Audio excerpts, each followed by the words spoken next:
BJP పాలన ఇచ్చిన హామీలపై Telangana PCC charge sheet విడుదల చేసింది. ప్రస్తుతం ఆ కార్యక్రమంలో సీఎం రేవంత్ రెడ్డి మాట్లాడుతున్నారు. లైవ్ లో చూద్దాం.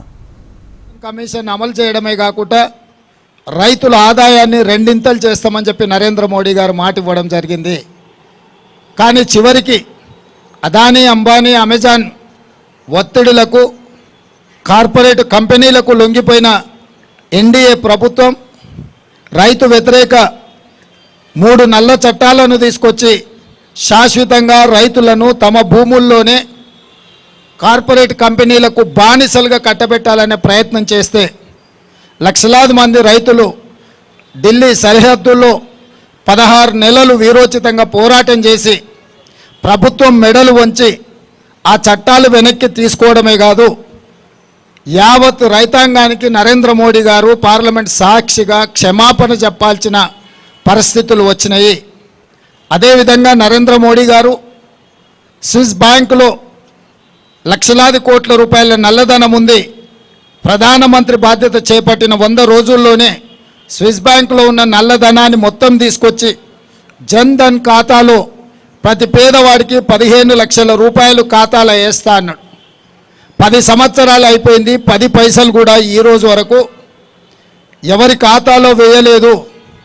జన్ ధన్ ఖాతాలు దాదాపుగా 40 కోట్లు తెరిచినామని గొప్పగా చెప్పుకునే ఎన్డీఏ ప్రభుత్వం, నరేంద్ర మోడీ గారు చిల్లి గవ్వ కూడా ఏ పేదవాడి ఖాతాలో వేయకుండా ఈరోజు దేశాన్ని మోసం చేసిండ్రు. ఆనాడు 410 రూపాయలు ఉన్న సిలిండర్ ఈనాడు 1200 రూపాయలకు ధర పెంచి ఈరోజు ప్రజల్ని మధ్యతరగతి, దిగువ తరగతి పౌరులను దోసుకుంటున్నారు.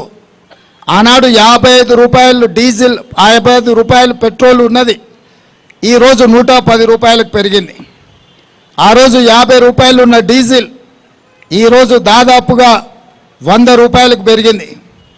ఆ రోజు 80 రూపాయలు ఉన్న మంచి నూనె ఈరోజు 180 రూపాయలు అయ్యింది.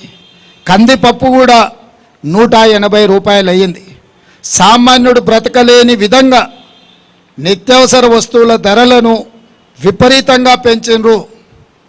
జిఎస్టీ పేరు మీద దోపిడీ చేయడమే కాకుండా చేనేత పరిశ్రమ నుంచి కుటీర పరిశ్రమల వరకు జిఎస్టీ పన్నులు విధించి దోపిడీకి పాల్పడుతుంది కేంద్ర ప్రభుత్వము.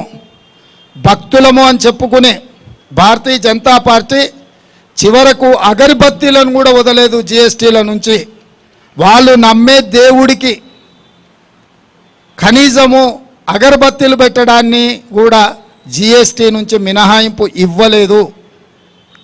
శ్రీశ్రీ గారు చెప్పినట్టు అగ్గిపెట్టే సబ్బు పిల్ల ఏది కూడా కవితకు అనర్హం కాదు, కుక్క పిల్ల కవితకు అనర్హం కాదని శ్రీశ్రీ గారు చెప్పినట్టు ఈరోజు నరేంద్ర మోడీ గారి ప్రభుత్వంలో అగ్గిపెట్టే సబ్బు బిల్ల, అగరబత్తి కూడా జిఎస్టీ బారి నుంచి తప్పించుకోలేదు.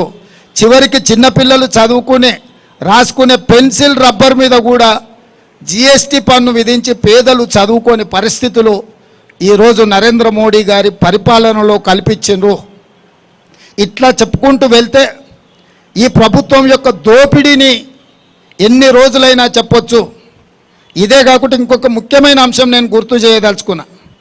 1947 15 ఆగస్టు నుంచి 2014 వరకు దాదాపుగా 67 సంవత్సరాలు 14 మంది ప్రధానమంత్రులు చేసిన అప్పు 55 లక్షల కోట్లు. 2014 నుంచి 2024 వరకు నరేంద్ర మోడీ గారు ఒక్కరే చేసిన అప్పు 113 లక్షల కోట్లు. 14 మంది ప్రధానమంత్రులు చేసిన అప్పు కంటే ఒక్క నరేంద్ర మోడీ గారే మోర్ దాన్ డబుల్, రెండింతల అప్పులు చేసిండు.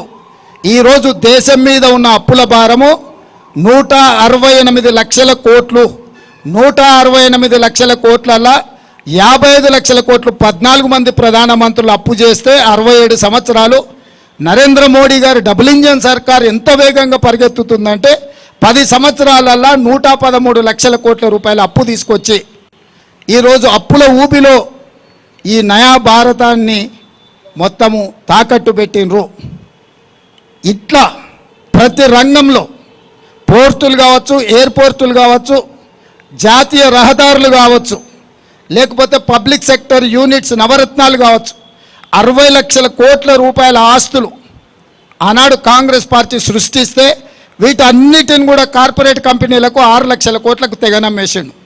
అది ఎల్ఐసి నుంచి మొదలు పెడితే ప్రతి సంస్థను 60 సంవత్సరాలు కష్టపడి కాంగ్రెస్ కూడబెట్టిన ఆస్తులను మొత్తాన్ని నరేంద్ర మోడీ గారు 10 సంవత్సరాలల్లో మొత్తానికి మొత్తం కార్పొరేట్ కంపెనీలకు అమ్మేసి డబుల్ ఇంజన్ అంటే అదానీ ప్రధాని డబుల్ ఇంజన్ లాగా ఈ దేశాన్ని పట్టి పీడించి ఈరోజు ఈ దేశాన్ని దోసుకున్నారు.